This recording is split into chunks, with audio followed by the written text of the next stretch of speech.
You're really doing it. You're ready to buy a house. You know what you can afford, you've got a pre-approval letter, and you and your partner haven't killed each other yet.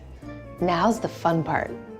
First, think about your main requirements. Location, House type. square footage, Number of beds and baths. Garage. Property age. Then think about specific features. waterfront, Pool. local schools, Neighborhood safety. walking distance to parks. Proximity to a decent Turkish bathhouse. HO. From there, input all your search criteria.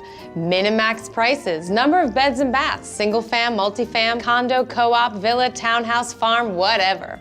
You can even draw your own custom search around the neighborhood you want. The open house is the most fun you can have in real estate.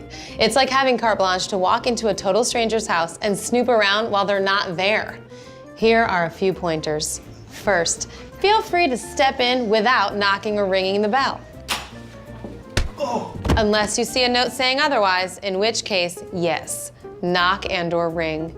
It's generally considered good open house etiquette to wait until a group of buyers leaves a room or area before entering. What we were talking about. Let's check it out. I know, so. Listen to what other buyers are saying. They may know something about the property or neighborhood that you don't. I bet they don't even know they have Oh, this. no.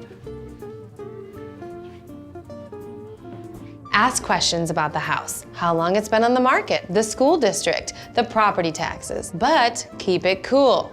Don't give yourself away by sounding too excited. And the schools in this area are incredible. They're actually building a brand new one 3 blocks away. What? And it should be open in the middle of next year. Please do not steal.